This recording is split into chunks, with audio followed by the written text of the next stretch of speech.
নমস্কার, আমার নাম গৌতম। আমি বীরভূমের এক গ্রামে থাকি। এটা আমাদের বাড়ি। আর আমাদের বাড়ির এই রুমটা হচ্ছে আমার। এই রুমের মধ্যে যাদেরকে দেখতে পাচ্ছেন, এদের সাথে কোনো এক সময় আমার সারা দিন কিন্তু কেটে যেত। বাট যেদিন থেকে মনে হয়েছে এরা আমার বন্ধু নয়, শত্রু, তখন থেকে আমি আর এদের কাছে ঘেঁষি না।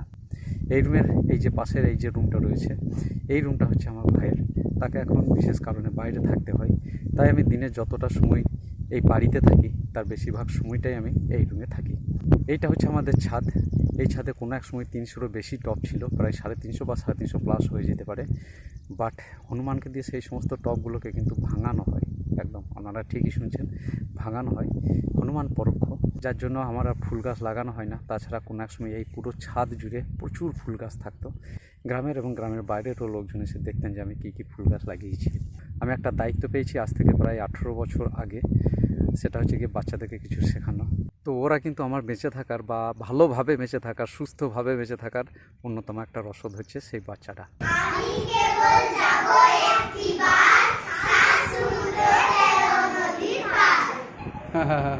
খুব ভালো, সুন্দর, বেশ করেছি।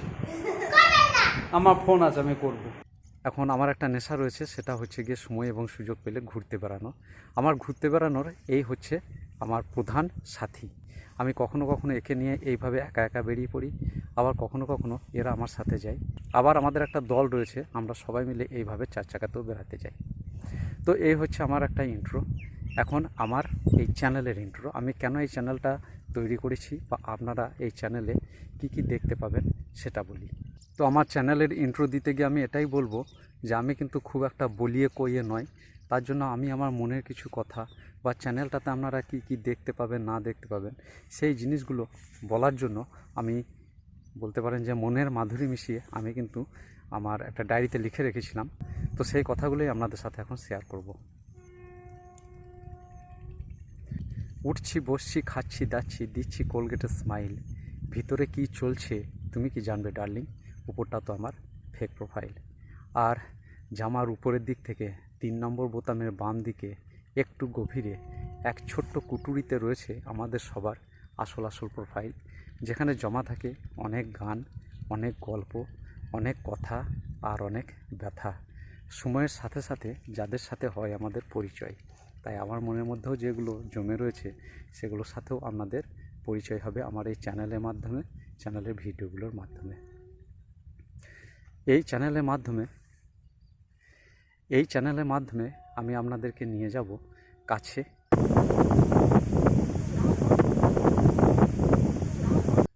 অথবা দূরে, পাহাড়ে,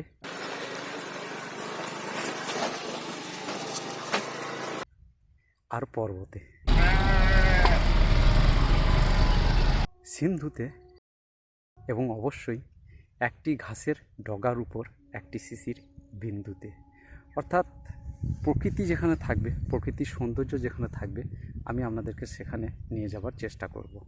সেই প্রকৃতির সৌন্দর্য খুব বাড়ির কাছেও হতে পারে, আবার বহু দূরেও হতে পারে।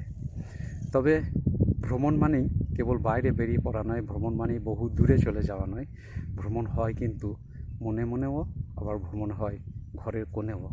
যাদেরকে আমি একটু আগে বললাম এরা আমার শত্রু যখন থেকে মনে হয়েছে, সেই যে শত্রুদের সঙ্গে কোনো একটা সময় আমি প্রচুর সময় কাটাতাম। আমি যখন ছোটো ছিলাম, আমি যখন এইভাবে বেরোতে পারতাম না, তো তাদের সাহায্যে আমি কিন্তু ঘরের কোণে আপন মনে ভ্রমণে বেরিয়ে পড়তাম। আবার আর এক রকমের ভ্রমণ হয়, যেটা অনেকেই মানেন, অনেকে মানেন না, হেসে উড়িয়ে দেন। সেই ভ্রমণটা শুরু হয় জন্ম থেকে, চলে আজীবন, আর হয়তো বা জীবনের পরেও। কালকুটের কথায় কি করি, কোথা যাই, কোথা গেলে শান্তি পাই, ভাবিলাম বনে গিয়া জুড়াবো তাপিত হিয়া। আমি জানি না আমার ফোকাস ঠিকঠাক আসছে কিনা, একবার দেখে নিই। জুড়াবো তাপিত হিয়া, শুনি সেথা অর্ধরাত্রে, কাঁধে মৃগী কম্পগাত্রে। দৈনন্দিন জীবনযুদ্ধে লড়াই করতে করতে যে কালিঝুলি, আমাদের প্রত্যেকের মনটা কিন্তু প্রথমে মণিকোঠা হয়ে থাকে। সেই মণিকোঠাকে যেমন নোংরা করে দেয়, যে কালিঝুলি আমাদের প্রত্যেকের মনের মণিকোঠাকে করে তোলে মলিন, সেই মলিনতাকে যেমন দূর করব, এইভাবে প্রকৃতির কোলে আশ্রয় নিয়ে সেই একইভাবে দৈনন্দিন জীবনের জীবনগাথাকে নিয়ে এসে হাজির হব আপনাদের সামনে। অর্থাৎ বেড়ানোর ভিডিও যেমন থাকবে, সেরকম প্রতিদিন কী ঘটছে না ঘটছে, প্রতিদিন হয়তো আমার ভিডিও আসবে না, পারবো না, অত সময় আমার নেই। বা জীবনে যদি কোনো মুহূর্তে এমন কোনো ঘটনা ঘটলো যেটা আপনাদের সাথে শেয়ার করা যায়, সেরকম ভিডিও থাকবে। সব রকমের ভিডিওই মোটামুটি থাকবে। মনে কোনো বিচার বেরিয়ে এলো, বা কোনো সুন্দর মুহূর্ত পেলাম, বা কোনো দুঃখের মুহূর্ত পেলাম, সেই সমস্ত কিছুই কিন্তু আমার এই চ্যানেলে থাকবে। আর এইসব করতে পাথেয় হবে জীবনের প্রতি মুহূর্তের সুখ দুঃখ, হাসি কান্না, মান অভিমান, ভালোবাসা ঘৃণা, রাগ আর বিরাগ। সবশেষে বলবো নিজেরই লেখা কয়েকটা লাইন, অনেক দিন আগে লিখেছিলাম, দেখি কতটা মনে আছে।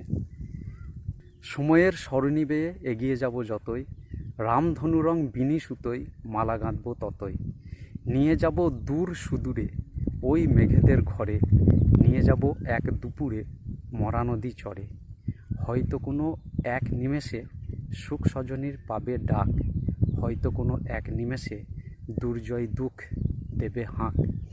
দেখবে তোমরা উছল আমি হঠাৎ করেই মন মরা, দেখবে আমার উচ্চস্বর হঠাৎ করেই খাদে পড়া। তোমরা সবাই পাশে থেকো সুখ দুঃখের এ মেলায়, তোমরা সবাই সাথে থেকো আলো আঁধারের এ খেলায়। তো এই হলো আমার ফার্স্ট ব্লগ। আর আমার এই চ্যানেল সম্বন্ধে বললাম, এই চ্যানেলে কি কি দেখবেন এইভাবে বললাম, এগুলো সবই আশা করছি থাকবে। আর নিজেরও ইন্ট্রো দিয়ে দিলাম। এই চ্যানেলটা বেশ কিছুদিন বলবো না, 2-3 মাস আগেই আমি কিন্তু ক্রিয়েট করেছিলাম। তখন থেকেই সমানে ভাবছিলাম যে ফার্স্ট ব্লগটা, প্রথম ব্লগটা আমি কীভাবে আনবো, কী বলবো না বলবো। আমি একটু আগেই বলেছি আমি অত বলিয়ে কইয়ে নয়, সবার সামনে কথা বলতে প্রচণ্ড লজ্জা পাই। জানি না কবে বলতে পারবো বা কোনো দিন বলতে পারবো কি না জানি না। তো ভাবছিলাম যে কীভাবে আনবো ফার্স্ট ব্লগটা। তো আজ এই মাঠের মাঝে এসেছি, তো ভাবলাম বসে বসে বলেই ফেলি কিছু কথা। তো এইভাবেই নিয়ে এলাম আমার ফার্স্ট ব্লগটা। জানি না কেমন হয়েছে। এখন আপনাদের কাছে আমার একান্ত অনুরোধ, আপনারা দয়া করে অবশ্যই জানাবেন আমার এই ফার্স্ট ব্লগটা কী হয়েছে, কেমন হয়েছে। হ্যাঁ, আপনাদের সুচিন্তিত মতামত দেবেন, কি করলে আরও ভালো হতো না হতো ইত্যাদি, এগুলো অবশ্যই জানাবেন। সেটা আমার পক্ষে খুবই দরকার, আমার পক্ষে খুবই প্রয়োজন। তাই আশায় থাকছি আপনাদের মতের। আজ আসছি, আবার হবে তো দেখা, এ দেখাই শেষ দেখা নয় তো। ভালো থাকুন, সুস্থ থাকুন, আর আপনার পাশে যে বা যারা রয়েছেন তাদেরকে বা তাকে সুস্থ রাখুন। Tata, bye bye.